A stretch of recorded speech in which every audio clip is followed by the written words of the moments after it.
একদম কমন একটা সুন্নাহ ছিল, সেটি হলো নবীরা যেই ঘরে ওফাত গ্রহণ করেন ওই ঘরেই তার দাফন কাফন হয়।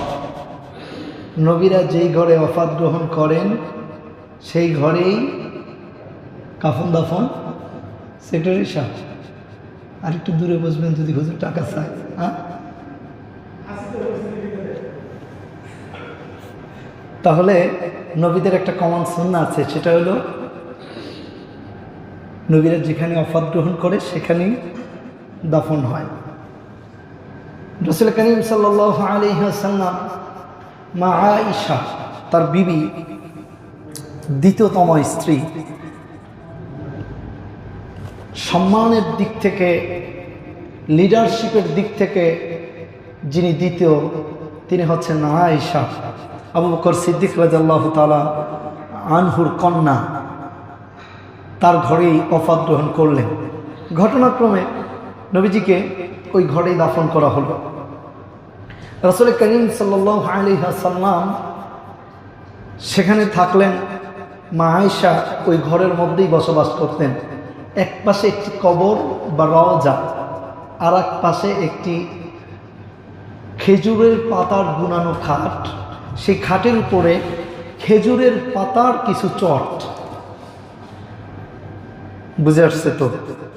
সেই চটের উপরে এক পাশে ঘুমাতেন নবীজির স্ত্রী আয়েশা, আর এক পাশে হাতের ডান পাশে নবী সাল্লাল্লাহু আলাইহি ওয়াসাল্লামের রওজা মোবারক। ওফাত গ্রহণ করলেন আবু বকর সিদ্দিক রাদিয়াল্লাহু তাআলা আনহু। ঘরটা আবু বকরের না ঘরটা আয়েশার? বলেন বলেন। আয়েশা। আবু বকর গিয়ে আয়েশাকে বললেন, মা, ঘরটা তোমার, আর ঘরটা মুহাম্মাদুর রাসূলুল্লাহ, তিনি তোমাকে ঘরটা দিয়েছেন, আমাকে তোমার ঘরে একটু জায়গা দিবা? আপনারা বলেন তো, আপনার আমার স্ত্রীদেরকে যদি এরকম কথা বলা হয় যে, স্ত্রী গো, আমি মারা গেলে তোমার খাটের সামনে যে একটু জায়গা আছে ওইখানে আমাকে কবরটা দিও, কি ব্যাপারটা মেনে নিবে? বলেন না, মানবে না? হ্যাঁ, তুমি এটা কি কও? এটা কোনো কথা কও তুমি? এই মরা মানুষ আমার কাছে থাকবো? কিন্তু মা আয়েশা একবারের জন্যেও বলেন নাই যে আপনার কবরের পার্শ্বে আমার খাট, এটা কিভাবে সম্ভব? এই প্রশ্ন নবীজির কাছে একবারের জন্যও করেন নাই। তথ্যগুলো আমাদের জানা দরকার, বোঝা দরকার, তথ্যগুলো আমাদের মনে রাখা দরকার। রাসূল করিম সাল্লাল্লাহু আলাইহি ওয়াসাল্লামের বিবি আয়েশা বললেন, আব্বা, আপনার খুব ইচ্ছে আপনি রাসূলের ডান পাশে ঘুমাবেন? বলে, হ্যাঁ, আমার খুব ইচ্ছে। ঠিক আছে বাবা, যেহেতু ঘরটা নবীজি আমাকে দিয়েছেন, আমি যাকে অনুমতি দিব সেই ঘরে থাকবে, যান, আমি আপনাকে অনুমতি দিলাম। আমার ভাইয়েরা, আমার বন্ধুগণ, আবু বকর সিদ্দিক আকবর রাদিয়াল্লাহু তাআলা আনহুর রওজা নবীজির ডান পাশে করা হলো। এবার আয়েশা সিদ্দিকা রাদিয়াল্লাহু তাআলা আনহা উম্মুল মুমিনিনা, তিনি বাবা এবং স্বামীর কবরের পার্শ্বে খাটের মধ্যে ঘুমায়। দুটি কবর রুমের মধ্যে, আর নবীজির পার্শ্বে একটা খাট বিছানো। আমার নবীজির রওজার পাশে মা আয়েশা ঘুমায়। আমিরুল মুমিনিন হযরত ওমর, রাষ্ট্রপ্রধান হযরত ওমরের নবমতম শাসনের বছর। কত বছর? নবম বছর। হযরত ওমর লম্বা সময় খলিফা ছিলেন, প্রায় 10 বছর। কত বছর? 10 বছর। হযরত ওমর মা আয়েশার কাছে পত্র লিখলেন, আয়েশা, ঘরটা আপনার, হক আপনার, আমি আপনার ঘরের মধ্যে একটু জায়গা চাই। ওমর রে, আপনি কি জন্য জায়গা চান? বলে, আমি শেষ ঘুমানোটা আপনার ঘরের মধ্যে নবীজির রওজার পাশে ঘুমাতে চাই। সুবহানাল্লাহ। মা আয়েশা বললেন, আমিরুল মুমিনিন ওমর রে, আমি আপনাকে অনুমতি দিলাম, যান। আর একটু জায়গা অবশিষ্ট আছে, হয়তোবা একটা খাট আপনার কবর দেওয়ার পরে রাখা যাবে। সুবহানাল্লাহ। আমার ভাইয়ের, আমার বন্ধুগণ, আমিরুল মুমিনিনকে বললাম মারা হলো। অস্ত্রধারী তীরন্দাজ যিনি অস্ত্র বানায়, তিনি আমিরুল মুমিনিন ওমরকে বললাম মারলেন। পাজরের এক পাশ দিয়ে ঢুকিয়ে আর এক পাশ দিয়ে বের করে ফেললেন, কয়েকটা পার দিয়েছেন। আমিরুল মুমিনিন কখনো হুশ কখনো বেহুশ। আমিরুল মুমিনিন নিশ্চিত হয়ে গেলেন যে আমি মারা যাব।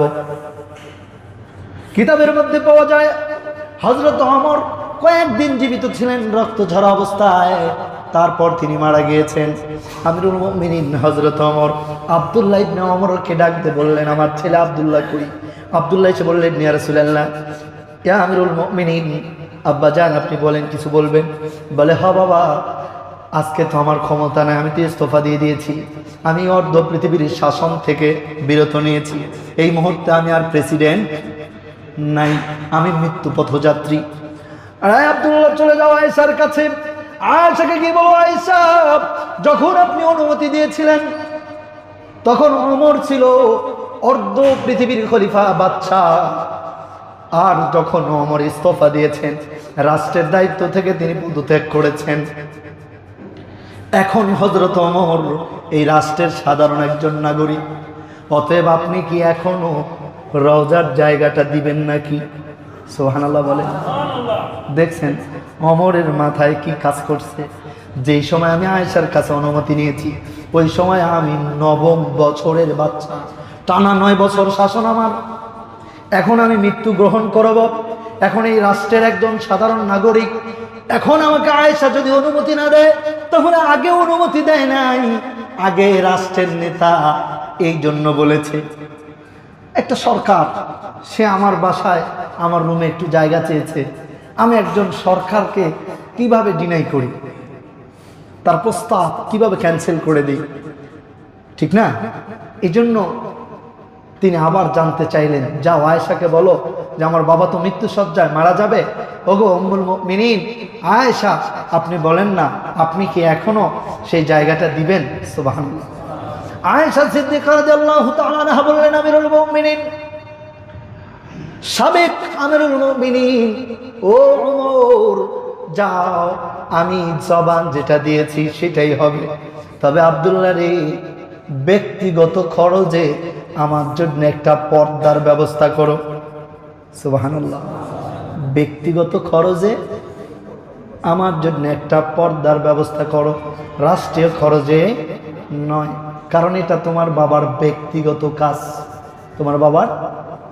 আমার ভাইয়ের, আমার বন্ধুগণ, হযরত ওমরকে দাফন করা হলো। হযরত ওমর রাদিয়াল্লাহু তাআলা আনহু, তার সমাধি হওয়ার পর মা আয়েশা একটা পর্দা টানায়া দিলেন। মা আয়েশা পর্দা টানায়া দিয়া পর্দার আড়ালে নবীজির পার্শ্বে ওমর থাকার কারণে আর নবীজি আর ওমরের পার্শ্বে ঠিক ওমর রাদিয়াল্লাহু তাআলা আনহুকে দাফন করা হলো আবু বকরের ডান পার্শ্বে। জোরে বলি সুবহানাল্লাহ। তাহলে এবার আপনারা বুঝেন, আমিও এতদিন বুঝি নেই। আল্লাহ সকলকে উত্তম জাযা দান করেন। আপনাদের ওসিলায় মেহনতে আমি দেখে বুঝতে পারছি, মূলত এইটা হলো নবীজির রওজা, এইটা হলো নবীজির রওজা, এইটা নবীজির রওজা। এই পাশে হযরত আবু বকর, এই আবু বকরের পাশে হযরত ওমর। বুঝেন তাহলে, তার মানে নবীজি আগে, তারপরে আবু বকর, তারপরে ওমর। ওমরের পরে একটা দেয়াল, ওমরের পরে একটা মানে রুমের শেষ প্রান্ত হয়েছে। এই পাশে আর কবর দেওয়ার কোনো সুযোগ। এই পাশে একটা খাট আছে, দেখছেন ওমরের মাঝখানে একটা পর্দা টানানো, আবু বকর আর নবীজিকে দেখা যায়। মা আয়েশার খাটটা রাসূলের রওজার পাশে। আমরা দেখে মনে হয় একটু সহজ হইল না? এই জায়গাটা এখনো খালি আছে। মা আয়েশা ওফাতের পূর্বে আমার নবীজিকে বলেন, ইয়া রাসূলুল্লাহ, ইয়া হাবিবাল্লাহ, কোনো কারণে যদি আপনার পাশে আমার জায়গা না হয়, আপনার পাশে আমার জায়গা। নবীজি বললেন, আয়েশা তুমি কোথায় পছন্দ করো বলো। আয়েশা বললেন, ইয়া রাসূলুল্লাহ, আমি জান্নাতুল বাকিতে থাকবো। জান্নাতুল বাকিতে থাকবো। মা আয়েশার রওজাটা এখন জান্নাতুল বাকিতে। যার ঘর, এই ঘরে যিনি সংসার করেছেন, এই ঘরে যিনি চলেছেন, থেকেছেন, ঘুমিয়েছেন, শেষ পর্যন্ত তাকেও এই জায়গাটা রাখতে হয়েছে একজন ব্যক্তির জন্য। তার নাম হলো ঈসা রূহুল্লাহ। সুবহানাল্লাহ। আমার ভাইয়ের, আমার বন্ধুগণ,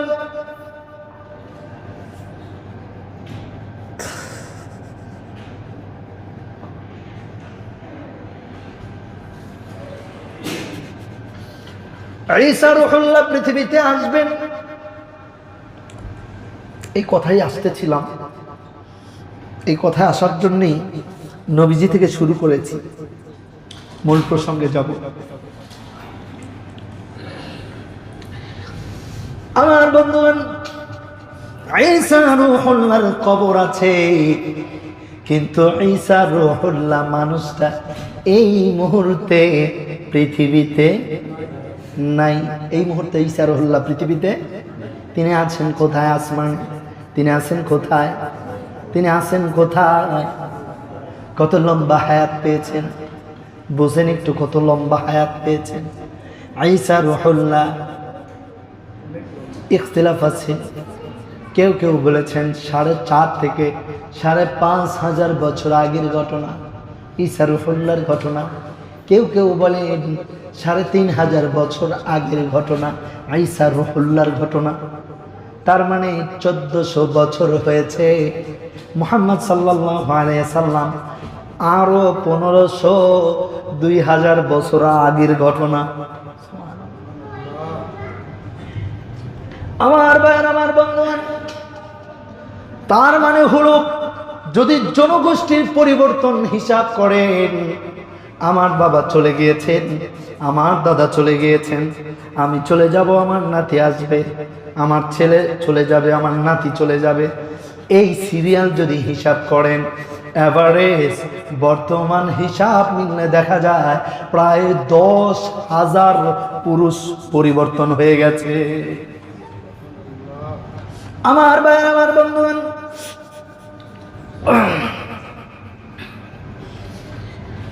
আমার নবীজি আয়েশাকে বললেন, আয়েশা রে,